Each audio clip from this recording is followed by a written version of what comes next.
प्रधानमंत्री पोषण शक्ती निर्माण योजना अंतर्गत जे मध्यान्ह भोजनचं जे शासनाचा उपक्रम चालू आहे, राज्य शासन व केंद्र शासनामार्फत जे तांदूळ आणि जे काही अनुदान दिलं जाते की गरीब घरातील मुलं ज्या शाळेत जाते, जिल्हा परिषद असतील किंवा खाजगी अनुदानित शाळा असतील, या प्रधानमंत्री पोषण शक्ती निर्माण योजनेअंतर्गत ज्या शाळा आहेत यांच्यामार्फत 1ली ते 5वी व 6वी ते 8वी 1ली ते 5वीच्या विद्यार्थ्यांना 450 कॅलरी आणि 12 ग्रॅम प्रोटीन हे शरीरात गेलं पाहिजे. 6वी ते 8वीच्या विद्यार्थ्यांना 700 कॅलरी आणि 20 ग्रॅम प्रोटीन प्रथिने गेले पाहिजेत, असा शासन निर्देश आहे.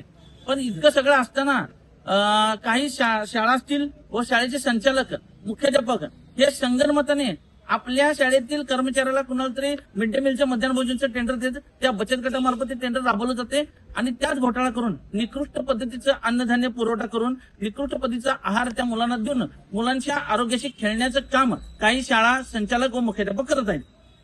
याबाबतची तक्रार आम्ही पंचायत समिती, शिक्षण विभाग, गट शिक्षणाधिकारी यांच्याकडे केली आहे. मोठा घोटाळा आहे.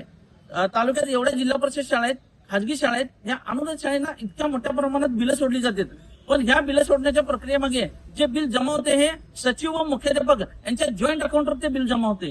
जॉईंट अकाउंटवर बिल जमा झाल्यामुळे ते बचत गटाची जी महिला असते किंवा ज्या गटाकडे तो मिड डे मीलचा पोषण आहाराचा स्कीम आहे, यातले 40 ते 50% हे संचालक मंडळ व ती शाळा हडप करण्याचं काम करतात.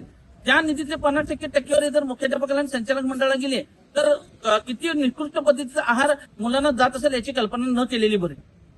उदाहरण सांगायचं झालं तर जत स्कूल, जत जी फ्रेंड्स असोसिएशन संचलित जत स्कूल जत नावाची शाळा आहे, इथे जवळपास 1ली ते 4वीमध्ये 475च्या आसपास विद्यार्थी मिड डे मीलचं हे घेतात.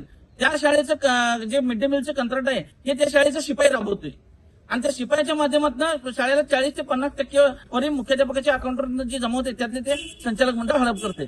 अशा पद्धतीचा घोटाळा SRM जे काही मिड डे मीलची ते 6 लाखाचं अनुदान होते, त्यातले 2 ते 3 लाख रुपये ते मुख्याध्यापकाच्या अकाउंटला वर्ग झाल्यानंतर ती शाळा हडप करतात. म्हणजे जो बचत गट चालवतोय त्याला ऍक्च्युअली निम्मेच पैसे दिले जातात आणि जी टक्केवारी आहे ही मुख्याध्यापक आणि संचालक मंडळ हडप करतात.